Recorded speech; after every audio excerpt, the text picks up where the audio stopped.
Hi everyone. Today I have the pleasure of introducing Dr. Stacey Tannenbaum. Dr. Tannenbaum has 25 plus years of experience as a PK/PD scientist at Metrum Research Group, Astellas, and Novartis.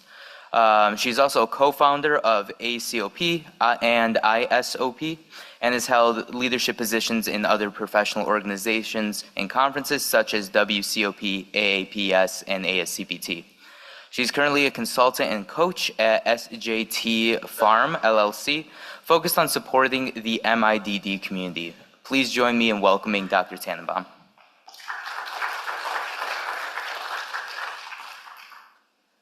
All right, after a day of heavy science, I'm going to give you a little bit of something that you can relax a little bit before we move into our evening. And so I'm going to talk about giving and receiving feedback. And this is relevant because tomorrow you're going to be giving and receiving feedback to our lightning talk presenters. And so I want to set you up with the foundation to do that. So why does feedback matter? How to give it, and how to not hate getting it, because we all hate getting it. All right, we give feedback all the time. So if you think about it, you rate your Uber driver, you give a like or a thumbs up on Facebook, you rate your Amazon purchase, and especially if something is online that you disagree with, you will give your feedback, sometimes in a nice way, sometimes not so much. But of course, when we think about professionally, we have to do things like performance evaluations. And when you think about the fact that sometimes you give a talk and your boss says, why don't you come by my office later so I can give you some feedback on that talk, people kind of freak out. So I want to talk a little bit about feedback, how to give it well, but also how to receive it well, because I think that's something that we don't often talk about. So, oh yeah, this is where your boss is yelling at you for not giving a good presentation. So I'm going to focus, a lot of my examples are going to be around presentation skills, but the concept I'm talking about today will work whether you're giving a performance evaluation at work or, really to your kids or your spouse or wherever else. But I want to start with something that many of us will be familiar with. This is the Freeburg myelosuppression model. And this is a neutrophil model you go from proliferating neutrophils, this is the only science that I have in here, by the way, proliferating neutrophils, it goes through a life cycle into the circulating pool in the blood. And you can see there's a feedback component in here. So what this means is when your circulating pool is large, it feeds back to the proliferating pool and says slow down. When it's small, it feeds back to the proliferating pool and says speed up, send more over. So biological feedback is basically, God, this is a tiny, tiny screen. A response within a system that influences the continued activity or productivity of that system. So it's a control of a biological reaction by the end products of that reaction. It's neutral, right? So it's basically something is happening downstream that tells something upstream, you need to make a change. And so similarly, if we look at this in a very neutral way, we think about first our situation. The situation occurs. This is supposed to show up part by part, but here we go. We're going to make this work. So a situation occurs or some kind of behavior happens that causes an impact, which potentially causes a change that's needed. Well, that's strange. Okay, so that change can be something positive. Keep doing that. This is a good thing. In fact, do more of that. Could be negative, do less of that. Or maybe a change isn't needed, it's neutral. But what we're missing here is the most important piece of this, which is that once the change is identified, it gets implemented, and then later that changes the situation or the behavior. And this is why it is called a feedback loop. Now, we're talking right now about a closed system. And so when we look at the myelosuppression model here, one thing that is missing from that schematic, for those of you who are eagle-eyed, is the drug. So the drug is now being put into the system to perturb the system. So now if we take that back to that neutral situation again, you know who's not neutral? People who give and receive feedback. And if you think about that, it's because people have feelings. People have feelings. People are excited about their work, and then you go and tell them they didn't do a good job. They thought they did a great presentation, and you're like, well, actually, you could have done something differently. So when you have feelings, that perturbs the system. So you think about it, how you view the situation or the behavior is not just neutral. It's based upon your feelings or your impressions and what you expect and what your expectations are. And so the impact of the situation or the behavior might change based upon how you feel about that impact. And similarly, whether or not you think a change is needed. And certainly, whether or not that change begets a change in the situation or the behavior next time. So if that person doesn't accept your feedback, no changes will happen. So I hope this isn't going to be too loud. I have a video in here. It's just very brief. Now, here's my everything's okay alarm. This will sound every 3 seconds unless something isn't okay. Turn it off, Homer. It can't be turned off. But it does break easily. Okay, so that's the everything is okay alarm. So it goes off in case you couldn't hear everything, it goes off every 3 seconds, and it can't be turned off unless everything is not okay. But if you really think about it, under normal circumstances, this is what's happening. We assume everything is okay unless we hear otherwise. So fortunately, it's the other way around. I'm going to share with you a story that got me thinking about feedback a long time ago, and it's a tale of 2 roommates, why feedback matters. So this is me in the the mid-90s, and yes, I did have the hair of the woman from Dilbert. I have since learned how to manage curly hair much better than I did back in the 90s. But this was my roommate in graduate school. So she was also in my lab at University of Arizona. And we were good friends, and so I had a second bedroom, and her lease was up, so she asked if she could come and stay with me. And everything started out well. But after a while, I started to notice she became a little bit like standoffish. And then what happened is that later, other people in the lab started to become a little standoffish. So I thought, did I say something? I protected her face here to protect the innocent. But I started to think, did I say something? Did I do something? What's wrong? Well, she came from a family where they were very, very fastidious. And so after dinner every night, nobody went to the couch to watch TV until the kitchen was completely clean. You washed all the dishes, everything got washed and dried and put away, all the counters got wiped down.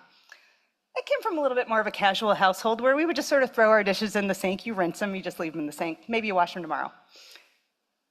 Well, that drove her crazy. And the thing is, I didn't know it was a problem. So for me, it wasn't a problem. So I kept doing it. And it got worse and worse and worse, and basically it spiraled to the point where she was so upset with me, she couldn't even talk to me. It was about leaving dishes in the sink. And so finally, and I am not a confrontational person, but I went over and I said, hey, can we talk? I've noticed that something might be wrong. And she told me what the problem was. And I was like, seriously, that's the problem? Of course, I'll wash my dishes every night if that's a problem for you. But the problem is, I didn't get the feedback. So as far as I was concerned, wasn't a problem. And so, this is a simple example, but you can see how these things can spiral out of control. Now, the reason I bring this up, it's sort of an easy way to bring this up, and also just to show how cool my hair was in the 90s, was a lot of people tell me, you get better at things over time. So as we progress in our careers, we get better at giving presentations, we get better at interfacing with teams. Maybe, but not always. And sometimes we don't, but we don't realize why we're not being invited to team meetings that often. We don't realize that once we've gone and given that presentation at the team meeting and it didn't go, you think it went fine, but you don't get the feedback. So next time you go, you do it the same way. And then eventually you stop getting invited to these meetings again and you don't know why. And you don't understand until maybe you have your performance evaluation once a year and you find these things out. So if you're not getting feedback, you're assuming that everything is okay. Your everything is okay alarm is going off.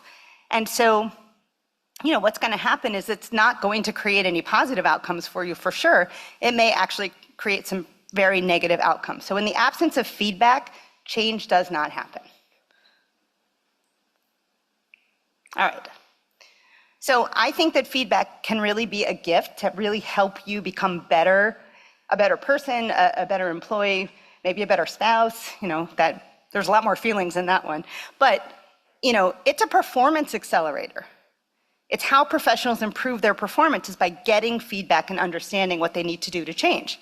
And without it, you're going to not grow or you're going to stagnate. You're going to repeat your mistakes. And with it, you're going to have more impact and clarity and confidence to move forward. So if you don't get feedback, this is the problem. But poor feedback is even worse, right? So feedback can be a gift if it's properly presented. So it has to be properly presented so that you can parse it, so you can understand it. And also, it has to be received. And I think, you can hear the feedback, but unless if you're just like, la, la, la, I'm not gonna do anything with that, it doesn't do anything. So it has to be given, but it also has to be received. And we often don't talk about the reception of feedback. And so I'll mention that today. So I wanna talk about what makes feedback effective, and this is not supposed to show up. All right, well, here we go. First and foremost, it should be expected by both the giver and the receiver. I cannot tell you how many times people have come to me 2 days after a presentation and was like, can you give me feedback on my presentation? No. I can give you sort of high-level feedback and can tell you what I remember, but if I'm told that I'm going to be giving feedback to somebody, I am watching in a different way. So, unlike kind of sitting in the audience, listening to a science presentation, you're just there to sort of parse the science. But if you ask me to give you feedback on your presentation, I'm gonna be looking not at just your science, I'm gonna be looking at your execution, I'm gonna be looking at your slides, at your preparation, I'm gonna be looking at how you say things, I'm gonna be looking how cluttered your slides are, and I'm gonna be looking at those tables that you can't read. Ahmed, he knows because I used to always tear apart his presentations when we were at MPRINT together before he gave them. So thank you for remembering. But it has to be expected certainly by the receiver by the giver, so that you can be prepared, but obviously it should be expected by the receiver as well. So Rob, you and I were talking, I think at Page last year, and you just said a very simple thing. You often will come to someone and say, would it be okay if I give you some feedback? Just asking, because they may say no. They may think they did a bad job, they don't want to hear it. But if you ask and they're open to it, then that's good. Now, you notice I have a little star next to expected. If it's your boss, you don't have to expect it or request it. They're going to give it to you, presumably. They should, in fact. That is part of the manager's job, is to give feedback. But again, there is a time and there is a place. Speaking of which, has to be timely. So what I was saying before is if somebody comes to me and asks for feedback a week later, 2 weeks later, they can't really do anything with that. You have to give it almost in the moment or soon thereafter where things are fresh and you can really look at it with sort of fresh eyes. And so a lot of times you're going to miss a lot of the detail if you don't provide that kind of information to somebody that they need at the time that they can do something about it, and also at the time that they can really put it into the context of the fresh experience. So, I find that performance evaluations are done every 6 months, every year. People that were in my group, they never were surprised by their performance evaluations because you don't want to talk about something 6 months later. And also, if you think about this, a lot of your memory is recent. It's called like sort of primacy memory. So you're going to remember something that happened last week a lot better than you're going to remember something that's 6 months ago. You may have been awesome, and a week ago you did a horrible presentation that like really bombed. I'm going to remember that more than I'm going to remember all the awesome that's happened in the last 6 months. So, giving that feedback in the moment and also keeping track of that stuff. And I recommend to all of you, as things go well, as you complete things, as you think things are good, get that feedback in the moment. And also keep track of that stuff for when your performance evaluations come due. Should be balanced. You don't want the good job evaluation, I call that like the pat on the head evaluation. You did a great job. Thanks. People like to hear that. It's nice to be told you do a good job, but what do I do with that? It's nice to hear. And of course, when you tell me I did a good job, of course I did, because, this is what I do for a living. But for a lot of other people, it's not meaningful. It makes it feel like they're actually not even being evaluated or being, given any feedback. It's whitewashed. Or it's false praise, which is even worse. Like, you may have done a great job, but everybody can find something to improve on, right? But you also don't want to have the all bad evaluation where you just sort of unload on somebody and you just dump. Everybody does something well. So in Toastmasters, I'll talk about Toastmasters, yay Toastmasters. But, for the people who get up there and they are just shaking in their boots and they are umming and uhhing and sweating and doing this through their whole presentation, you congratulate them for getting up because you know how scared they are. something positive. Even if their presentation was awful, we're going to clap for them at the end and we're going to give them some support. So you always want to try to balance these things. You want to find something that they did well, and you want to find some things that they could do better. Make it specific and factual. Your slides were busy. Your presentation was confusing. I don't know what to do with that. So you really want to try to be focused on what you observed, what the behaviors were, what you saw in the slides, what you saw in the audience, so that you can actually put some framework around that so people can understand where that feedback is coming from. And it needs to be something they can change. Now, I mean, you can give feedback on science, for example, and sometimes that science is done, so it's not like you can go back and redo the science, but it has to be something actionable. Not everybody is a me. Not everybody's going to get up and do this dynamic presentation because that's my personality. So you try to tell that to somebody who's a terrified public speaker, like, you need to be more dynamic and work the room. Be realistic. So you want to give them things that are possible to change, and that are also comfortable for them to change. Now, they can move some baby steps towards that if that's something that they want to do. But, if you're unloading on somebody for being nervous, that's not something you can change. And you know what? I do get nervous. I just shove it out in enthusiasm. But you really want to think about when you're giving feedback to somebody to be empathetic to what's possible for them to change. And it needs to be manageable. Now, if you have stuff on paper and you can write some stuff down, and you don't want to come and be like, I have 57 points that I would like to give you on your 5-minute presentation. I mean, that's going to kill them, right? So you want to try to pick and prioritize what are the ones that are the most important for that person to hear. So these are really things that you want to kind of focus on is make sure they expect it. And if you want feedback from somebody, make sure that that person expects that you're going to want feedback. That makes sense? No, I don't know. Make sure it's timely, balance it, and make it specific. So a little bit on weak versus strong feedback. Whoopsies. Okay, so first of all, non-judgmental. It's hard not to be judgmental sometimes, particularly once you're in Toastmasters for a while. You're just kind of like, I can't believe how many filler words that guy used. So you do start to get a little bit judgmental on things. But when you're giving feedback to somebody, you don't want to put your own personal feelings around that. You want to be very, very objective. You want to be objective, because generally we put a lens around the feedback based on like what we're looking for and what our expectations are. So you want to try to be as objective as possible, and the situation and the impact. Here is what I saw, here is what I observed, here are some of the things that I think could be done better. And of course, you want to suggest changes or solutions. Otherwise, it's just commentary. That person who gets up like, I don't really have a question, I have more of a comment. That person just wants to be heard. And so if you're just telling people, your slides were busy, blah, blah, blah, that's not helpful for them.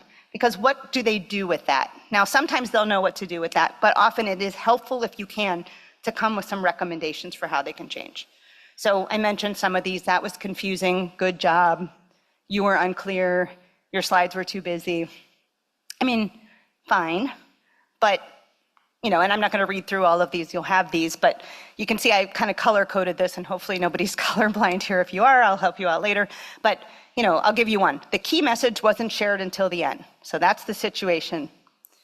The audience did not have a framework for the story. That's the impact. It's a good practice to state that key message up front. That's the change needed. And sometimes if you look at the second one, no change was needed. This worked, keep doing that. So it's okay to say keep doing that. That's actually positive feedback to say this worked. You don't have to actually change anything for feedback to be useful. You can say this was a thing that worked really well.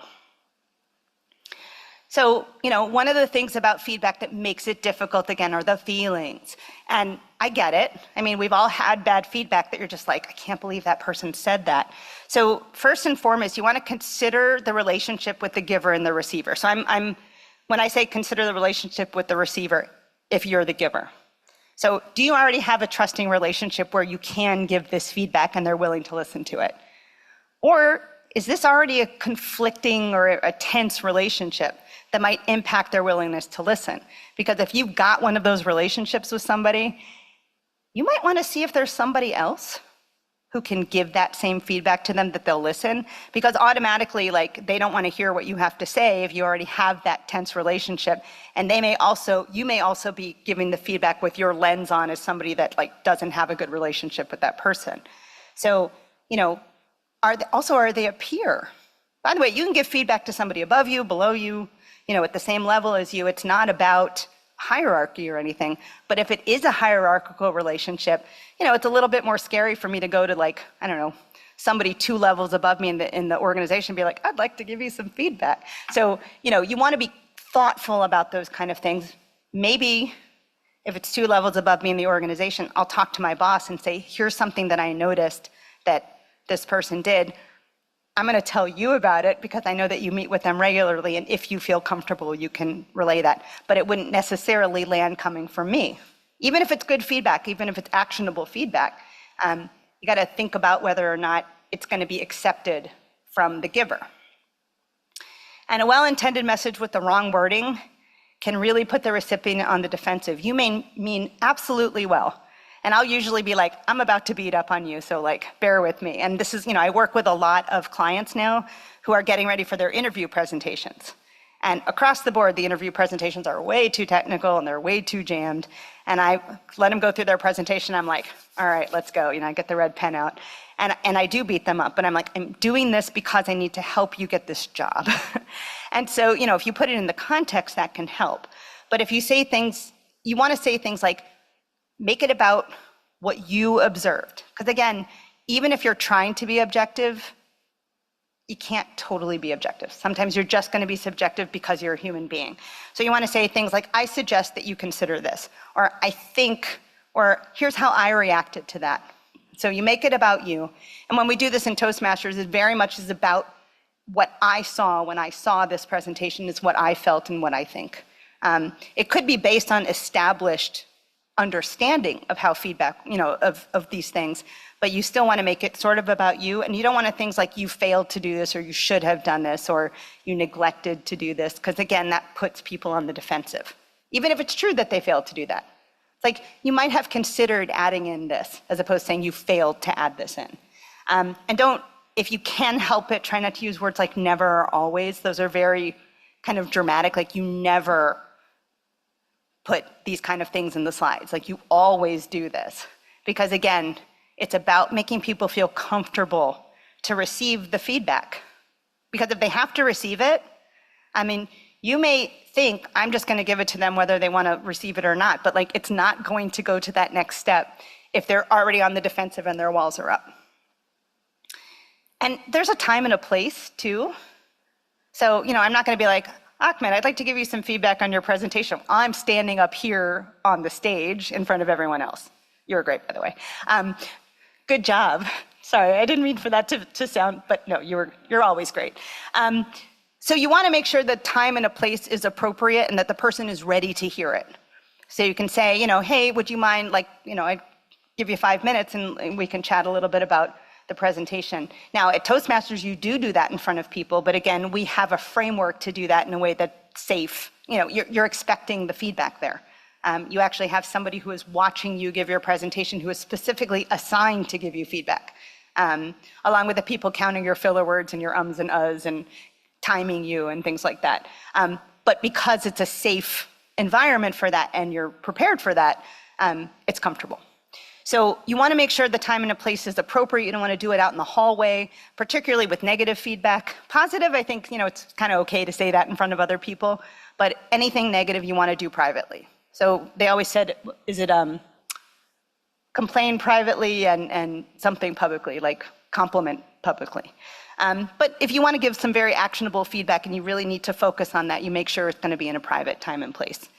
And be empathetic and observant of nonverbal cues. So you're watching this person listening to you, and you can see that they're starting to get really frustrated or they're starting to get really upset, like, maybe postpone or think about kind of, you'll see the face and the body language and things like that. But keep an eye on that because, it could just be that they just don't want to hear it, like they're frustrated. And sometimes you got to power through it, particularly if you're their boss. But if they're, if you can kind of see that it's not going to be reaching them because they've kind of gotten to Emax, at this point, they don't want to hear anything else, you might want to consider to, postpone. So we talk about giving feedback all the time.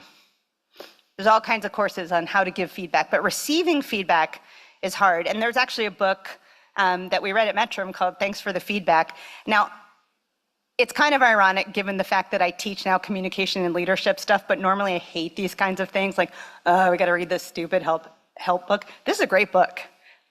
Every time I turn to page, I'm like, oh my God, they're talking about me. So, it's actually worth reading, but it really talks about like what are some of the triggers that occur when you're getting feedback and like why you react to feedback the way you do. So it is worth a read. And this stuff on the left is not actually from the book, but I do recommend reading the book. And I have a link in the back of here to sort of a Cliff's Notes version of the book. So first and foremost, if somebody is, taking the time to give you feedback, listen, because a lot of times you're preparing your defense while they're talking to you. So don't interrupt. No, but that's not, just listen. Just listen. And don't prepare your response while they're talking because they may be right. I mean, they may be wrong too, but you got to listen all the way through and hear what they have to say, particularly if it's your boss, you have no choice. And ask clarifying questions. So you may disagree with them, but you may have seen, again, because we have these lenses on because we're people, you may have seen the situation differently. So ask clarifying questions. Well, what was it about this particular situation that made you think that? Like, did you see somebody in the room make that face? Like, what was the outcome of that? Excuse me. And if the feedback is general, now I was just saying feedback should not be general, but if they're just like, oh, your slides were confusing, you could say, well, could you show me which were the slides that you thought were confusing? So get them to be very specific for you because then you know what to fix or not to. Again, you don't always have to accept it. And you don't have to accept it, but you do have to listen. And maybe there will be a nugget of truth in there, even if overall you think their feedback is wrong. I always think of feedback as it's a gift, right? Look at it as a learning opportunity. So you want to think positively. You want to be open to helpful hints. And that's one of the great things I keep talking about Toastmasters because it's awesome. But I think, I always looked at feedback as like, I am learning how to get better at this. And the great thing is, as you're also hearing other people get feedback on their talks, you learn a lot of great tips. So look at it as a way to learn and to get better. And learn from your mistakes. Nobody's perfect. And so be motivated to improve by hearing this. And if you kind of go in with that mindset, it's like, I may hear some things that are a little bit difficult. I may, think that I did a great job on this and being told that I didn't. But hopefully, if you trust the giver, this is going to be something where I'm going to learn something new. And, be a good sport. Show appreciation. Don't show appreciation to somebody who throws tomatoes at you. Again, if they go the wrong direction and they're really kind of piling onto you, maybe you don't show so much appreciation. But if somebody is taking the time to give you considered feedback, consider the fact that they're doing something nice for you. It may not be packaged properly, but hopefully they're doing this because they want to see you succeed. And that's always been the way that when I give feedback to people that used to work for me, I'm like, I am telling you this, not because it makes me feel good to tell you you didn't do a good job, but I want to see you do a better job next time. I want to coach you so that you can get better. It's very tempting to be defensive, but try to avoid it. You want to approach feedback with that open mind. And reflect before responding. We have a tendency to want to immediately explain ourselves, defend ourselves, talk about it, but take a little time to absorb what they have to say. Thank you for the feedback. I appreciate that. Let me consider it. If it's your manager or somebody above you, you'll want to go and make some kind of action plan or plan for the next time. Let's say you're giving a presentation. Here's how I'm going to do it differently next time. But take the time to reflect on that. Okay. So let's do this. And we are going to do this tomorrow. So you don't have them yet, but tomorrow, and I don't know, Sarah, if you know the logistics of this, is everyone getting a packet? Okay. Some of you will get packets that have, okay, I'm being told that it's time for me to finish. Okay. So you'll all be getting packets, or some of you will be getting packets tomorrow that have, I think, 3 sheets each in them. And so all the lightning talks are getting evaluated. So lightning speakers, thank you for the feedback. Learn how to say that. So you will be getting feedback from at least 3 different people. So I think what's going to happen is you're going to get a packet and you'll actually have assignments. There'll be names on them. And those are the presentations you're going to be evaluating. So I'm going to very briefly go through those evaluation sheets just so you're familiar with them. And for those of you who are at LNLC, these should look somewhat familiar because this is what we used for that. So this is the rubric for our lightning talks. There are 5 components that we're going to go through. And I'm just going to go through them super briefly. The text is on the sheets, but I just want to kind of familiarize you to it so that you're ready for tomorrow. So there's background and significance, accessibility, flow and organization, visual quality, and execution. And it says at the end, you're going to rate them from 1 to 5, where 5 is best. It says at the end that it's a total of 30. Apparently math is very hard. There are only 5. I think I had 6 at one point and then I took one of them out, so it's actually a total of 25. Oopsies. I don't do math anymore. I just do, language stuff. So you'll tote those up, and I'm not sure, is there a prize or something? Yeah, so there's bragging rights for those who get it. Here's the most important piece. Put your comments. Put your comments. So if you give somebody a 2 on accessibility, and I'll explain what that means in a minute, tell them why. If you give them a 5, tell them why. And 5 should be hard. 5 is perfect, right? So, but tell them why you gave them the number that you did, particularly if it's very much on the low end or very much on the high end. If you think they just did a bang up job, tell them why. Because again, that's that positive feedback. Keep doing that. So, and also on the bottom of the sheet, we'll have a place for you to give at least 1 strength or positive of the presentation and at least 1 specific suggestion for improvement. And we're doing them in the moment. So I want you to have those pieces of paper with you while you're watching the presentation. And then as it wraps up, be taking your notes on that. And then those are going to be distributed and given to the speakers. And hopefully given to them in a timely manner so that they actually can look at this and remember the presentation, be able to put that back. So I'm going to super briefly just go through those. So background and significance.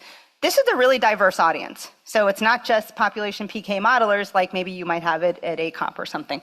So everyone needs to provide, and for those of you who are lightning talk, people are probably freaking out now, like, did I do this? Did I do this? You still have time. Did the presentation provide an understanding of the background and the significance of the research? Because not all of us are going to know the work that you do. Was there a clear objective for the research, and I would say for the presentation, and is there a key message to identify? So those of you who have participated in the Trainee Communication Challenge, your objective is not to put a line through the points.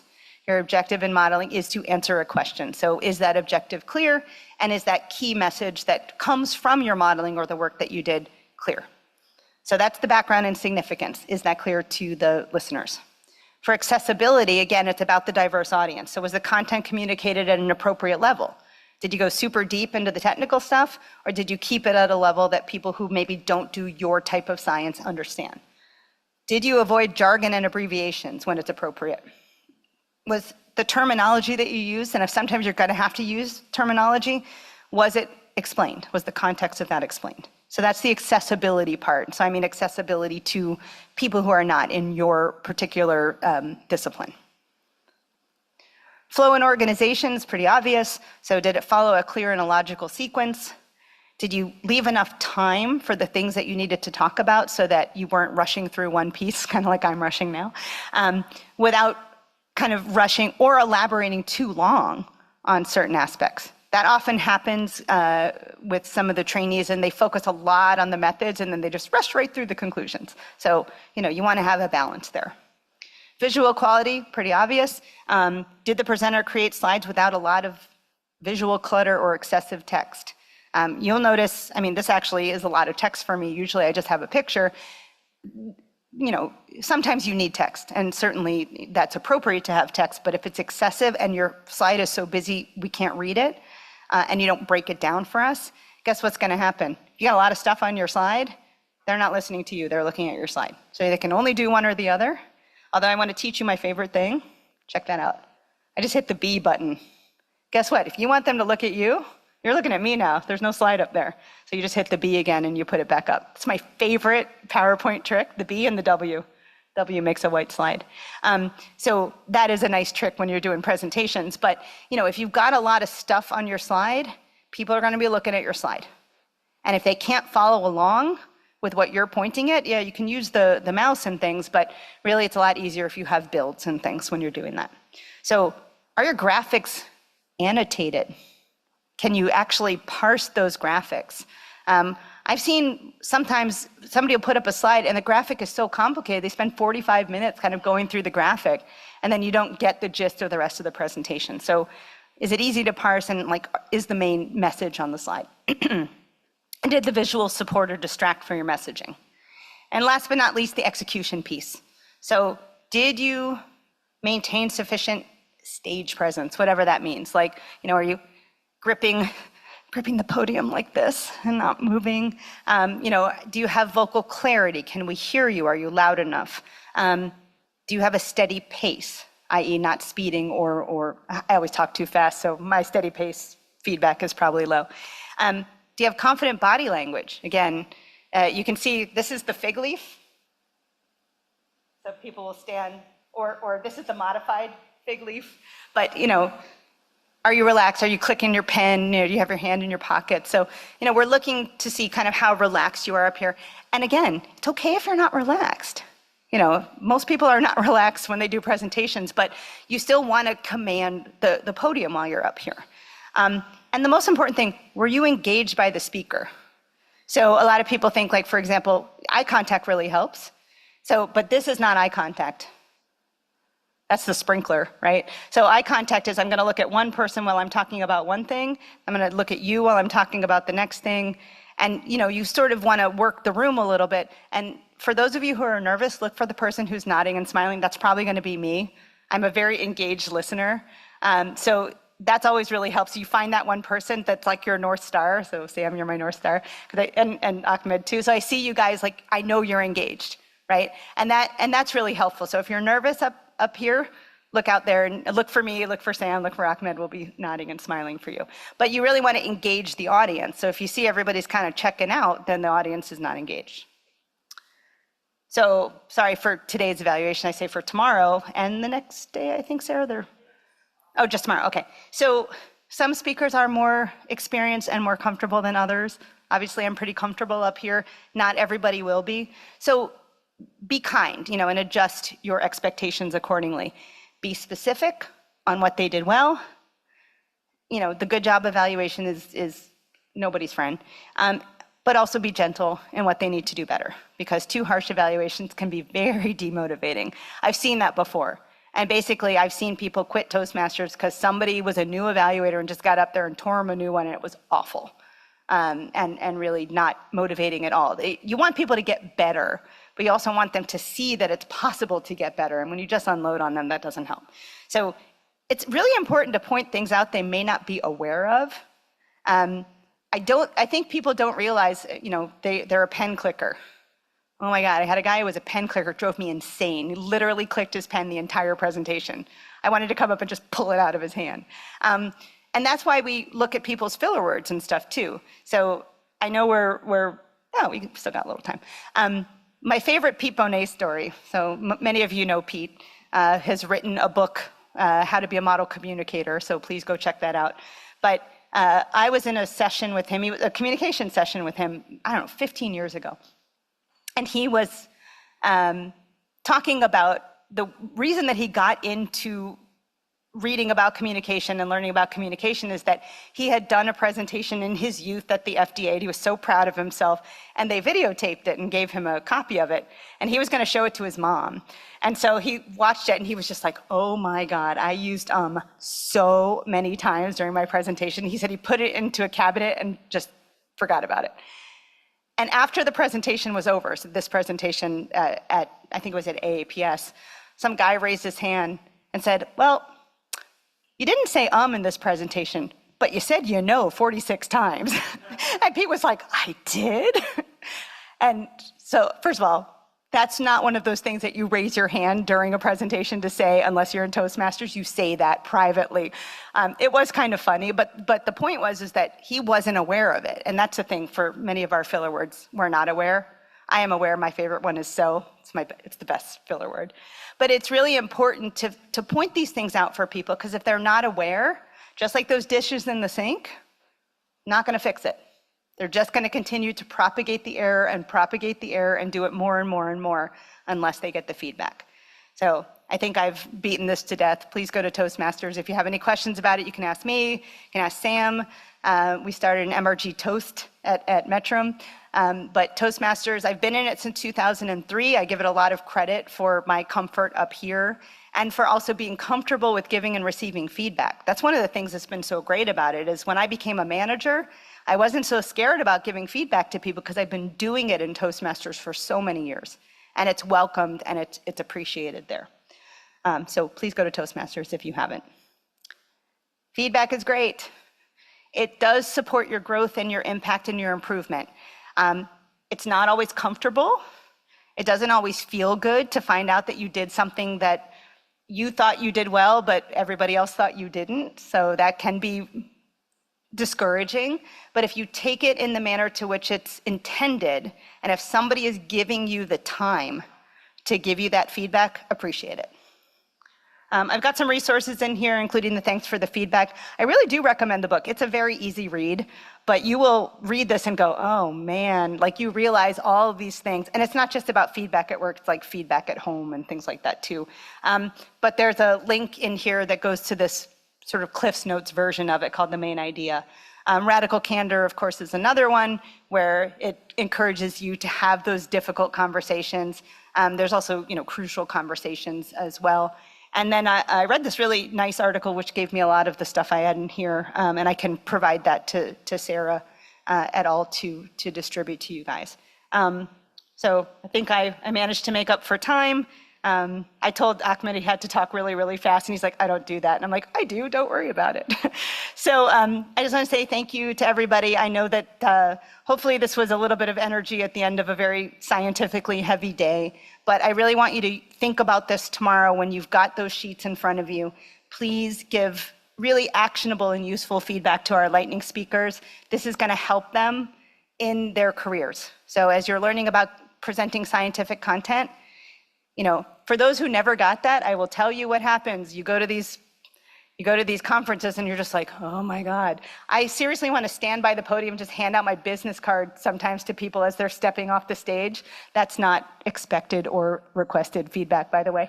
But I think, for all of us who have been attending conferences, please get the feedback on your presentations, because I think we can all use some help. So thanks for your time, and I see I already have a question up here. Be nice, Ahmed. Thank you. Thank you, Stacey. That was great. Yeah, that table was intentional because I knew you were going to give the token feedback. You saw me and you're like... To give you an anchor. Thank you. I appreciate I do that. have a question, though. So you said that for change to happen, you need that feedback, right? Yeah. So I was wondering, are there any other mechanisms that you can have change without feedback? I'm thinking like self-reflection, or is that... Absolutely. I mean, self-reflection is important, especially if you don't get the feedback. You can ask for the feedback. So if you're not in a culture where that happens, or you don't work with me and I'm like, I'm going to give you some feedback on your presentation, you can definitely do self-reflection on that. Most people will either beat themselves up too hard. Usually it's one way or the other. They actually think they did an awesome job, or they think they did a horrible job. And so self-reflection, there's a lot more sort of emotion involved in self-reflection. So if you can get some neutral parties, or like more neutral parties that can kind of help you, that would be great. I have one client who overthinks everything to the point where I had to start charging him to read his emails, because he would like reflect on everything. It took me like 45 minutes to read one of his emails. And so, his self-reflection was, I screwed everything up. And I kept saying, no, that's no big deal.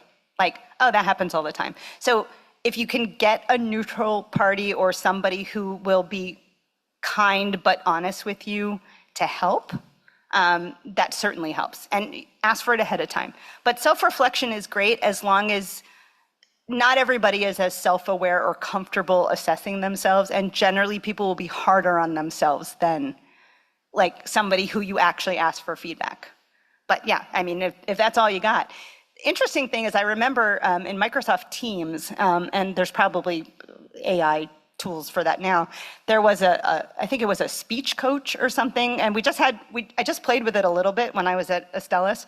And what was cool about it is it was actually listen to you, and it would count your filler words. It would tell you how long you were talking without breathing, which for me is 45 minutes. But it was actually kind of cool. It had some assessment tools. It's more operational, so it's not going to tell you like how it felt or sort of what it observed. But you know, there are some AI tools, and I'm guessing there's going to be some soon that will give you speech coaching. I'm focusing, of course, on speeches, but there's many other ways. But self-reflection is good. Getting that from somebody else is better. Yeah, thanks. You're welcome. Other questions or thoughts or feedback? It's been a long day. Okay, thank you, folks. And so tomorrow, if you have any questions on the assessments, let us know, but you should be getting your packets. I don't know the logistics of that, but we'll figure it out tomorrow. So thanks much.